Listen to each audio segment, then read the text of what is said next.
into variable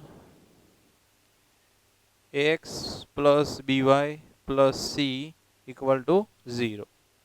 Ready? Where x and y जो है इसमें वो वेरिएबल है, बका क्या है, दो वेरिएबल है, इसीलिए क्या नेम है इसका, equation in two variables. a जो है उसको बोलेंगे हम coefficient of x,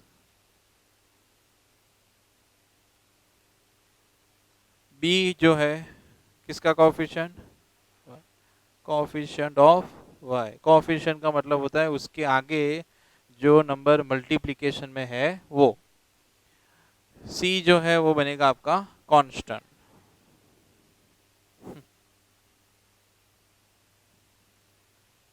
x Y variables, a coefficient of x, b coefficient of y and c constant।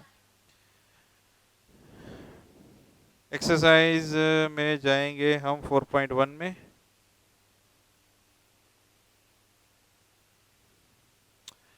ये चैप्टर भी बहुत इजी है, जैसे थर्ड एंड फिफ्थ इजी था ना। थर्ड फिफ्थ का टेस्ट हम एक साथ लेंगे, दोनों थियोरेटिकल है। चैप्टर 3 चैप्टर 5 मैथ्स है ना, थियोरेटिकल करना भी बहुत कम है उसमें, डेफिनेशंस ऑब्जेक्टिव्स एमसीक्यू ऐसा ही करना है दोनों में। ऐसा बड़ा कोई 3-4 मार्क्स का सम कोई आता नहीं है इसमें से। एक मार्क्स के ऑब्जेक्टिव, 1 मार्क्स का कोई छोटा सा सम, 1 मार्क्स का एमसीक्यू, ऐसा ही आता है। तो ये हमारा मैथ्स का टेस्ट है कल। इसके बाद साइंस का आएगा, कौन सा, टेस्ट 4.1। उसमें सेकेंड नंबर पहले सॉल्व करते हैं हम। जो ये मैंने नोट समझाई स्टैंडर्ड फॉर्म, उसके ऊपर डिपेंडेंट है। Express the following linear equation in a form of ax plus by plus c equal to 0 and indicate the value of abc in each case. मतलब कि सारे इक्वेशंस को हमें स्टैंडर्ड फॉर्म में convert करना है, अगर ना हो तो। स्टैंडर्ड फॉर्म मतलब क्या, सभी टर्म्स को रखना है लेफ्ट साइड, किस और, इक्वल टू की राइट साइड कंपलसरी 0। पहले x वाला टर्म, उसके बाद y वाला, उसके बाद कांस्टेंट, इक्वल टू 0। ऐसा हो तो उसको बोलेंगे हम स्टैंडर्ड फॉर्म। अगर स्टैंडर्ड फॉर्म में है तो फिर आपको ABC पता चल जाएगा, a coefficient of x, b coefficient of y, c constant. देखो पहले में 2x plus 3y equal to 9.35 बार, मतलब 9.35 बार हमारा कांस्टेंट है। स्टैंडर्ड फॉर्म में है ये, नहीं है, तो स्टैंडर्ड फॉर्म में हम पहले लाते हैं इसको, सभी मेंबर को ले आओ लेफ्ट साइड, वो बन जाएगा आपका स्टैंडर्ड फॉर्म इक्वल टू 0। अभी एबीसी की वैल्यू फाइंड कर दे।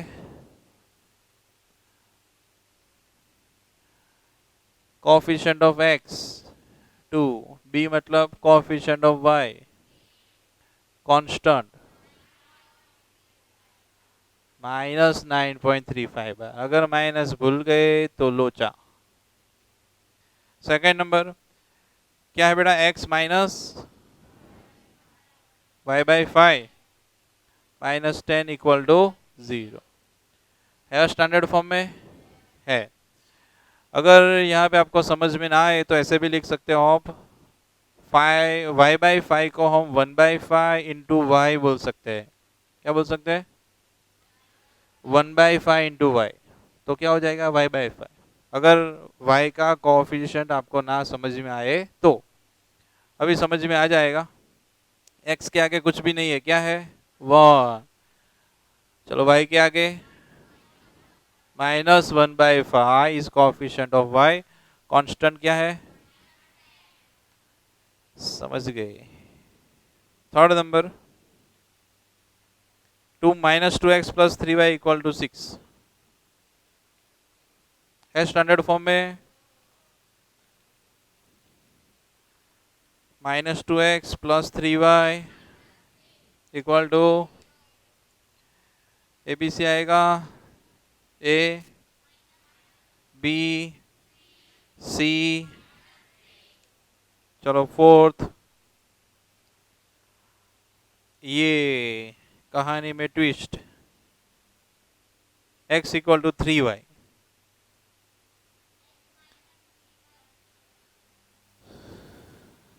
क्या बात है, 3y को लेफ्ट साइड लाएंगे तो -3y। कांस्टेंट टर्म कोई भी नहीं है तो हम 0 लिख सकते हैं।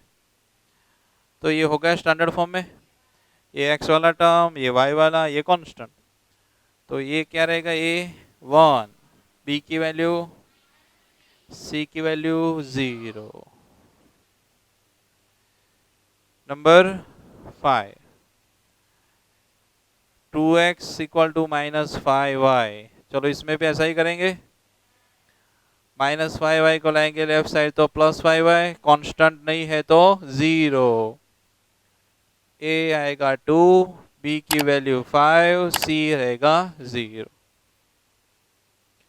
3x + 2, अभी इसमें कौन मिसिंग है, देखो y वाला टर्म मिसिंग है। कौन मिसिंग है, x वाला टर्म है, कांस्टेंट है, बट y वाला टर्म नहीं है।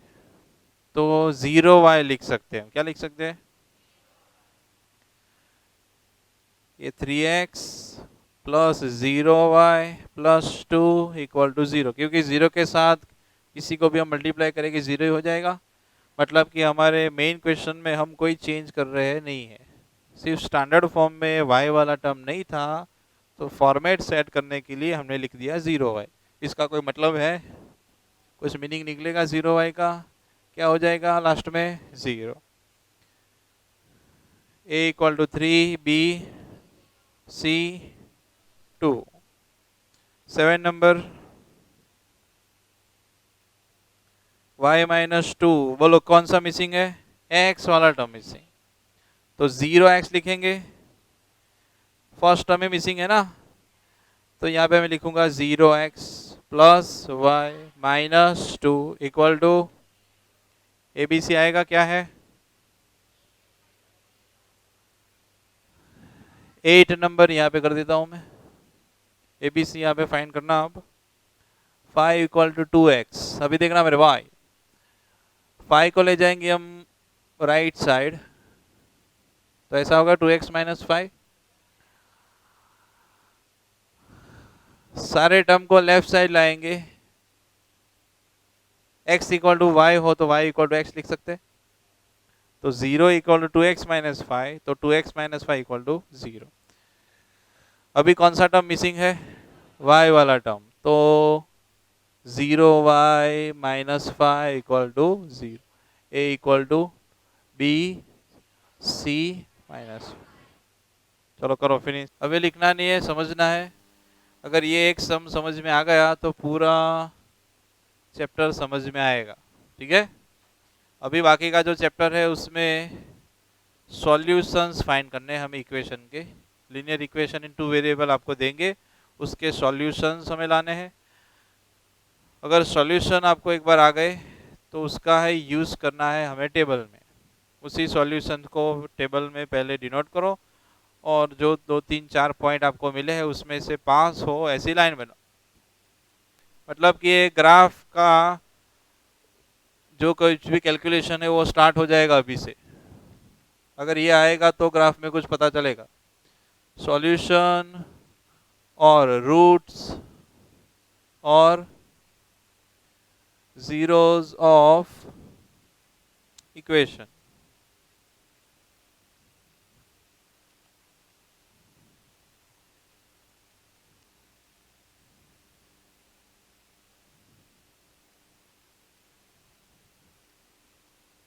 मान लो ये इक्वेशन आपको दिया है, कौन सा वाला, 4x + 3y = 12।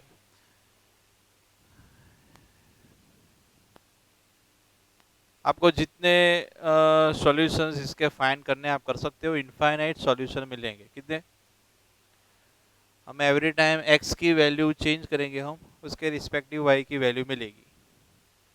तो आपको याद रखना है इसके कितने सॉल्यूशन पॉसिबल है, इनफाइनाइट। मतलब कि हमारे पूरे क्लास के आंसर डिफरेंट आ सकते हैं, यस और नो। फर्स्ट चैप्टर में हम समझे थे rational number between two rational number, याद आया? उस टाइम पे भी मैंने बोला था there are infinite rational numbers between two rational number, मतलब कि हमारे पूरे क्लास का आंसर डिफरेंट हो सकता है और सभी के आंसर राइट। वैसे ही इसमें भी सभी के सॉल्यूशंस डिफरेंट आ सकते हैं। समझ गए? कैसे फाइंड करते हैं? स्टेप 1 में आपको बताता हूँ।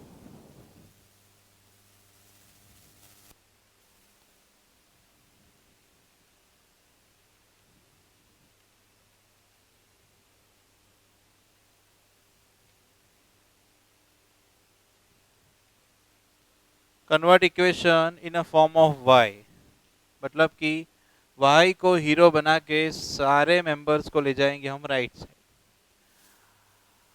तो पहले बचेगा 3y, 12 ऑलरेडी राइट साइड है, 4x जाएगा राइट साइड तो -4x।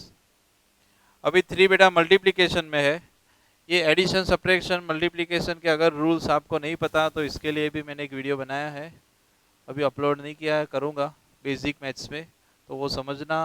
बहुत सारे बच्चे इसमें गलती करते हैं लेफ्ट राइट में मल्टीप्लिकेशन डिवीजन में।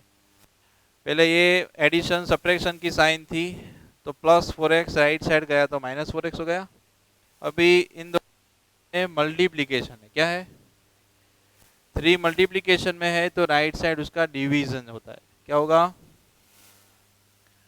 मतलब कि 12 -4x होल डिवाइड बाई 3 ऐसा होगा। स्टेप 2,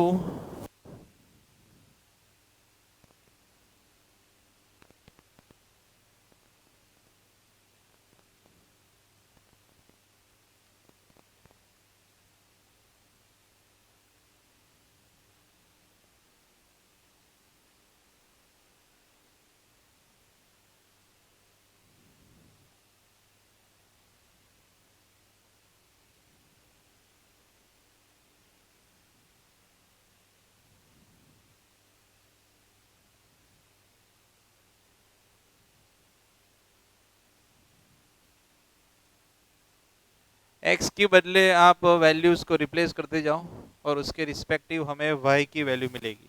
ठीक है, कैसे करेंगे देखना। फॉर यहाँ पे मैं पहले लेता हूँ x इक्वल टू 0 लेता हूँ, क्या लेता हूँ? तो ये वाले इक्वेशन में आपको जहां भी x दिखे 0 रखना है। 4 इंटू 0 क्या होगा? तो 12/3 क्या आंसर आएगा? 4। मतलब कि अगर हम x की वैल्यू 0 लेंगे तो 4 क्या y क्या मिलेगा उसके रिस्पेक्टिव? 4। फिर से चेंज करता हूं मैं, मान लो x की वैल्यू मैं 1 लेता हूं, क्या लेता हूं? अभी देखना लोचाला बचा क्या है। अगर x की वैल्यू हम 1 लेंगे तो 4 1 जा 4 होगा, 12 -4 क्या आएगा? 8। तो 8 3 से डिवाइड होगा, होगा 3 से डिवाइड। और 8/3 को आपको ग्राफ में रिप्रेजेंट करना हो, 8/3 वैल्यू को, तो आप कर पाओगे ग्राफ में? 8/3 को रिप्रेजेंट करना है, मतलब कि x की वैल्यू हमें ऐसी लेनी है। कैलकुलेशन थोड़ा पहले दिमाग में सोच लो कि मेरा कैलकुलेशन का आंसर ये आएगा। ये आंसर जो है वो नॉर्मल आंसर आने चाहिए ताकि हम इजीली उसको ग्राफ में डिनोट कर सके। समझ गए? अभी सॉल्यूशन के टाइम पे तो कुछ भी चलेगा, 8/3 आएगा तो भी चलेगा। यहाँ पे कोई ऐसा रूल नहीं है कि आपका आंसर नॉर्मल नेचुरल नंबर ही आना चाहिए। बट ग्राफ की प्रैक्टिस हम अभी से करते हैं ताकि आपको प्रैक्टिस हो जाए कि नंबर्स कैसे होने आने चाहिए, नॉर्मल नंबर। चलो अभी 1 लेंगे तो नहीं चलेगा, तो 2 के बारे में सोचते हैं। 2 लेंगे अगर तो 4 2 जा 8, 12 -8 4, 4/3 कर सकते हैं रिप्रेजेंट? नहीं कर सकते, छोड़ो। अगर लेते हैं हम 3 लेते हैं, चलेगा? 12 -12 0 हो जाएगा और 0 डिवाइड बाई 3 0। चलो x equal to 3, y equal to 12 -4 into 3 divide by 3। तो 12 -12 डिवाइड बाई 3, 0 डिवाइड बाई 3 0। चलो 2 वैल्यू मिल गई। चलो और कोई सोचो थोड़ा। माइनस भी ले सकते हो आप। 6 लेंगे तो कितना बचेगा? -4 लेंगे तो 4 बचेगा। 5 लेंगे तो 8 बचेगा, नहीं चलेगा। 6 लेंगे तो 24 - 12, 12 बचेगा, तो 6 चलेगा भाई। चलो, तो ये मैंने लिया 6, तो y इक्वल टू 12 - 4 इंटू 6/3, -24/3, तो -12/3 आएगा, तो आंसर आएगा -4। अगर कोई आप माइनस सोच सकते हो, -3 भी चलेगा। क्या चलेगा? अगर x को हम -3 से रिप्लेस करें तो देखना, ये माइनस माइनस प्लस कि नहीं, और 12 + 12 24/3,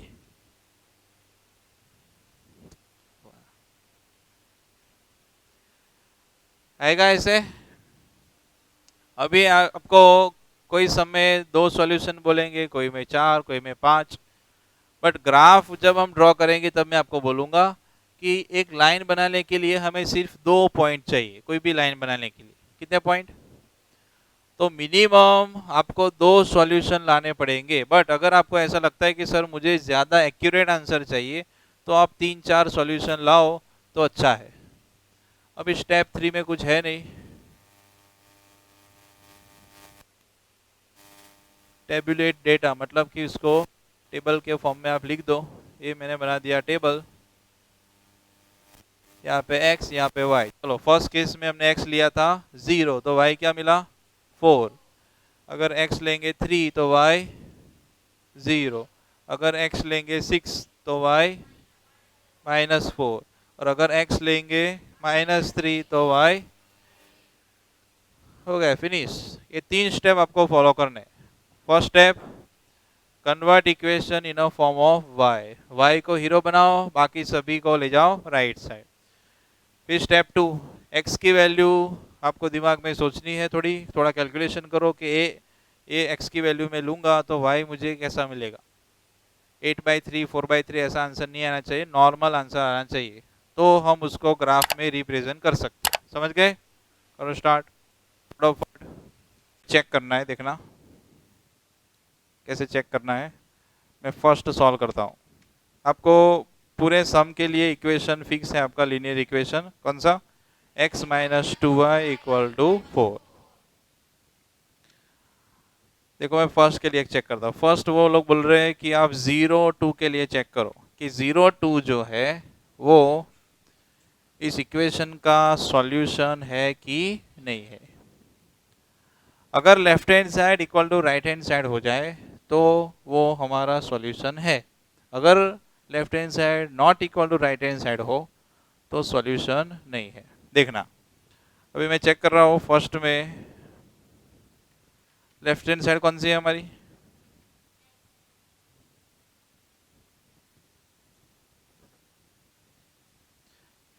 इक्वल टू की लेफ्ट साइड जो हो उसको बोलते हैं लेफ्ट हैंड साइड।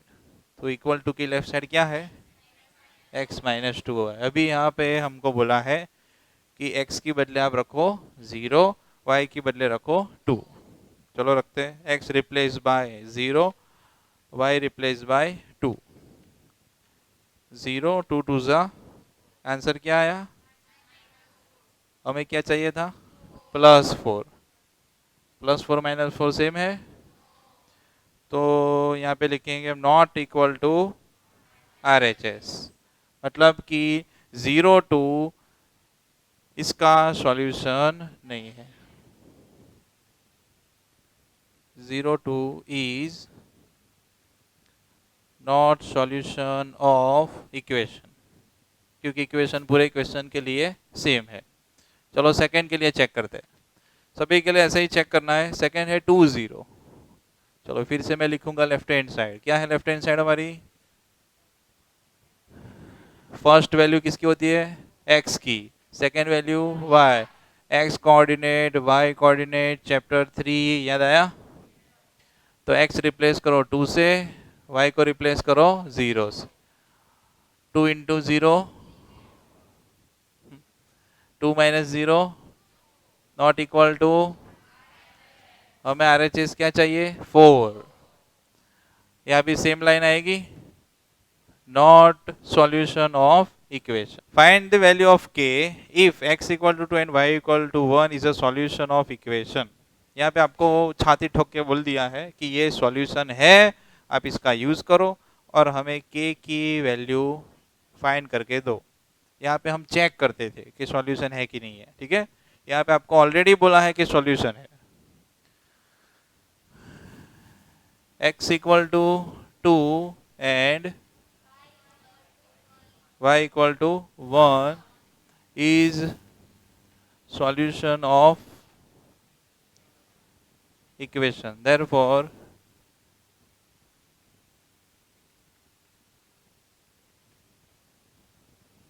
satisfy, क्या लिखा मैंने,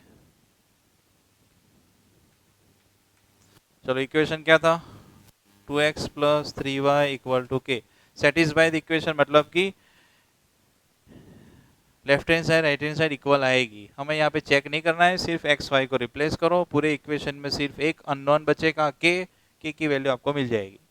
चलो x replace by 2, y replace by equal to 2 2 जा 3 1 जा 4 प्लस 3 मिल गया के। ऐसे सम आपको एमसीक्यू में बहुत देखने को मिलेंगे। आपको बोला है, ऑलरेडी बोला है कि ये सॉल्यूशन है, तो बस एक्स वाई की जो भी वैल्यू आपको दी गई है उसको इक्वेशन में रख दो।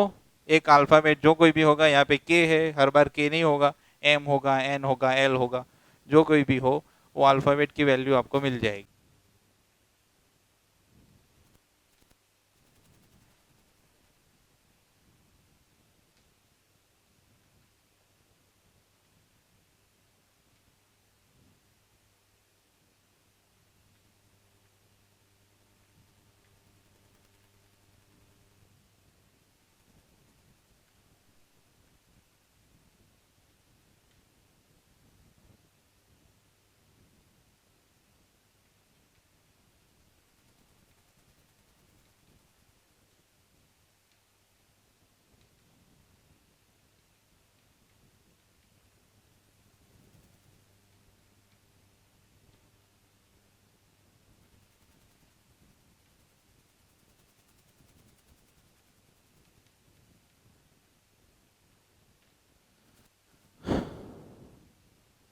अभी लास्ट एक्सरसाइज में इक्वेशन में आपको सिर्फ एक ही अल्फाबेट दिखाई देगा, एक्स होगा अदरवाइज वाई होगा।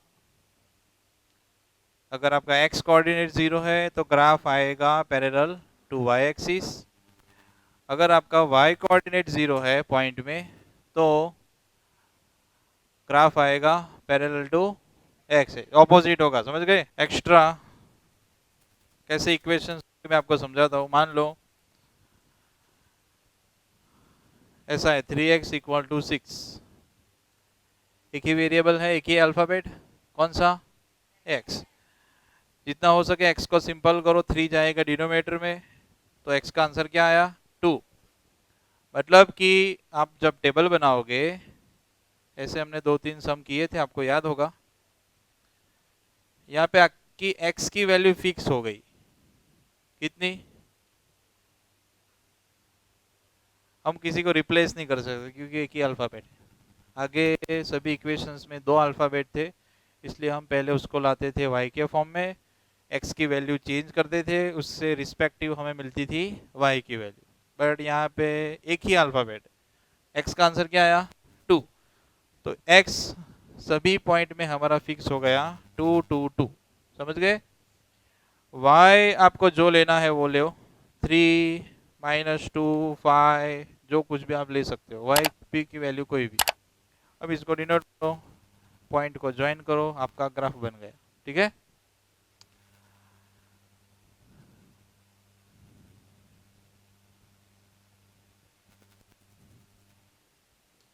ऐसे ही अगर y एक दिया हो आपको, सिर्फ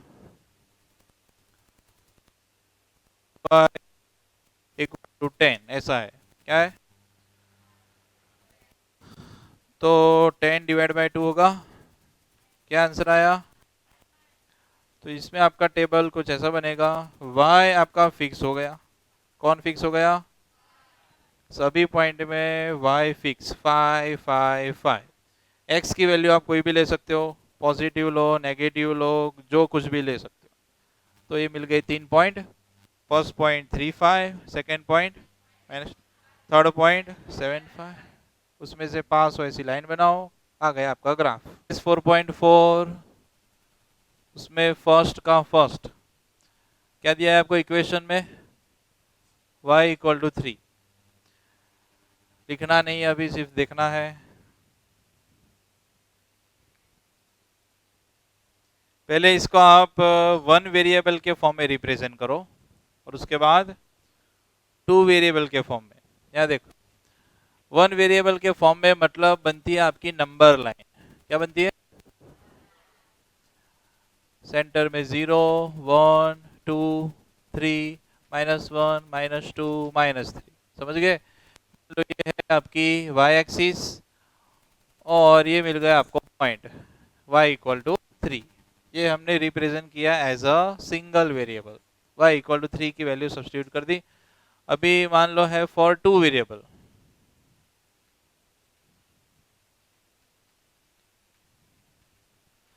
अगर टू वेरिएबल के फॉर्म में हमें रिप्रेजेंट करना है तो इसको हमें लिखना पड़ेगा 0x plus Y equal to 3। ऐसा लिख सकते हैं या नहीं लिख सकते?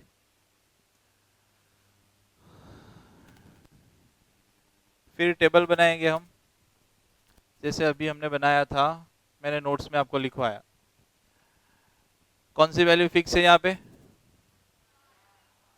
तो y की वैल्यू हम 3 3 लिख दे। x की वैल्यू क्या लेंगे? कोई भी 3 लो, -4 लो, एक आध 5 लो चलेगा, 0 लो तो भी चलेगा।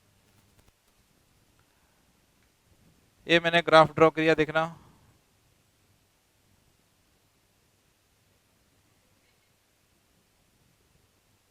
क्या हुआ? स्मार्ट वॉच कल मुझे दिखनी नहीं चाहिए। हाँ,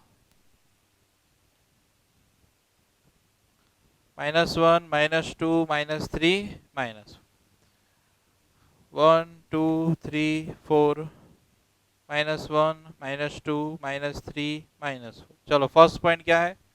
3 3। x की वैल्यू 3, y की वैल्यू भी 3। ये पॉइंट मिला 3 3। चलो अभी -4 3, x की वैल्यू -4, y की वैल्यू 3। थर्ड, x की वैल्यू 0, कहाँ पे होगा पॉइंट? y एक्सिस पे। हो गया 0 3। अभी तीनों में से पास हो ऐसी लाइन बनाओ, ये आ गया आपका आंसर। क्या बोला था मैंने? दो सेंटेंस देखो। If y